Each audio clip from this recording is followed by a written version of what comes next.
You should really look at that course on financials for your business. You keep telling me. I could use it for my business also.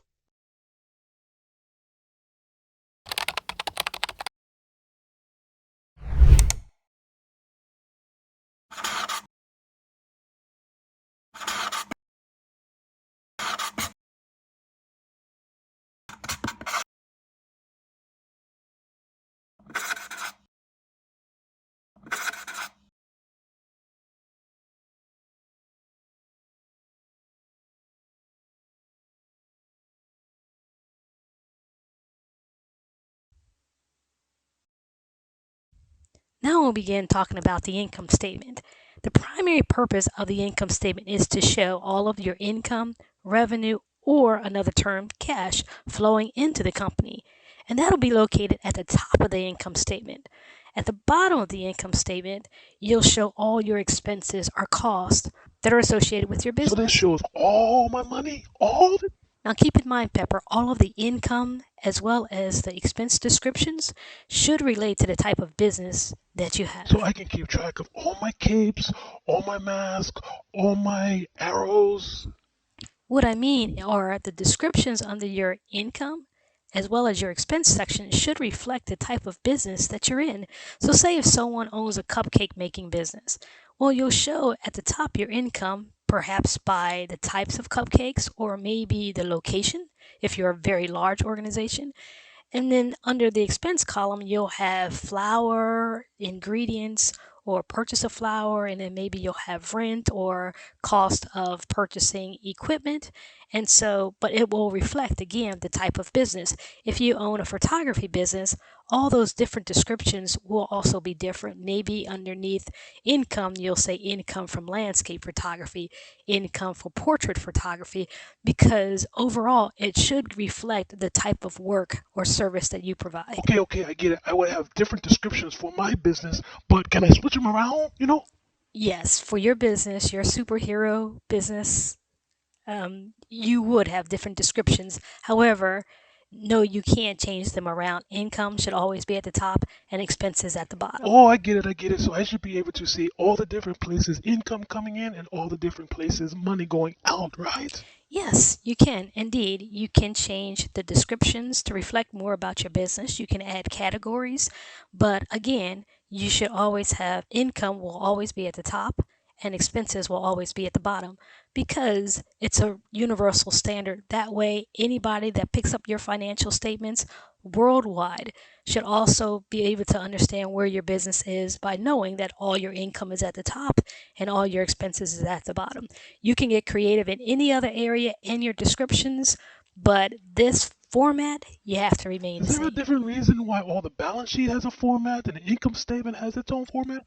Yes, there is a reason why all the different statements, the balance sheet, we talked about the formatting for that. The income statement that we're now talking about has specific format. Yes, because they're used universal. It's not so much the actual laying out because you'll actually see sometimes on a balance sheet where people put the assets and liabilities side by side, but the categories within these statements have to remain the same. Current assets on a balance sheet, liabilities, as well as owner's equity or retained earnings, and then on the income statement, your income section and in your expense section. Does it have to be in individual categories or can I list out everything? Like how can I do this? How? I have seen people roll it up to a very high level, which in reality, to a small and medium-sized company, you have another person, like we already talked about before, preparing these financial statements. Sometimes they may roll them up so high that they're not in use. And so when you're looking at them, you can't figure out what the expenses are or how you need to adjust for those Because I need expenses. to be able to follow this because it flows into managing my financial house. That's right, right? Yes, you're correct, Pepper. All of this information will flow into our course, Managing Your Financial House. But remember, you don't have to prepare these financial statements, the balance sheet, the income statement, or the cash flow. You'll just hire a third party to take care of it. But remember, it is still your responsibility to understand how to read them and interpret the numbers. Okay, but can I hire anybody? Because I got a cousin, and I think she can do this. Yes, you can hire anyone you want. You can even hire your cousin Betty. However, you have to make sure that they understand your business so that as they start putting together the numbers, they can have an insight as to when the numbers look right and when something seems a little off. Yeah, my cousin, she a little different, so she should definitely be able to tell when something is off. I think she got close relation. So remember, the balance sheet that we talked about was for the entire life of your company. So from the very start of your company to the current fiscal year that you're putting together.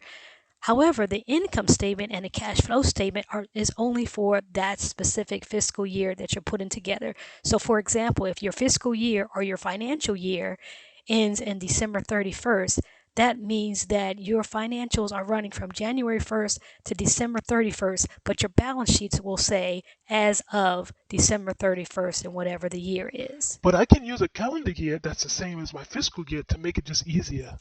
You're right. Your calendar year can be the same as your fiscal year, but there are some organizations where their fiscal year or their financial year for their business is different. They may start it in January and end December, or they may have a fiscal year that runs from July 1 to the end of June. Interesting. It doesn't really matter which fiscal year you use. Just think of it as a narrow window that you're looking into for a specific period of time in which you are doing business. That's only for, however, your income statement and your cash flow statement. A bigger window for your balance sheet from the very beginning of the time of your business to the current fiscal period. Sounds good. Sounds good. It just has to still be 12 months, right? Good, good. Yes, let's do a quick recap. At the top of your income statement, you have your income or your revenue. At the bottom of your income statement, it has your expenses. And then at the very, very bottom, it has the net. So you take your income, subtracting your expenses gives you your net profit. And only remember that the income statement is only for a specific fiscal year. So it doesn't cover more than 1 year. And also that a third party can still prepare all of these statements. You, as a business owner, just have to make sure that you understand what's being put on your financial statements, as well as making sure that it reflects the real picture on your business, as well as the categories, what type of business you're setting up. This is so good. This is so good because then I can track like all the different places income is coming in and all the different places. Like I can tell like if my capes are adding to my superhero power and if I need to switch a new cape and then all this is so good because then when we go into managing my financial house, I can be able to tell what's working and what's not working and anyway. Oh, I'm so excited. Oh, I'm so excited. Okay, let's go. Let's go to the next course. Let's go. Come on. Glad to hear you're so excited, Pepper. And everybody else, please feel free to provide feedback as you go through these courses. We'd love to hear your feedback because we want to continue to add more content that'll really help you continue to build your economic stream.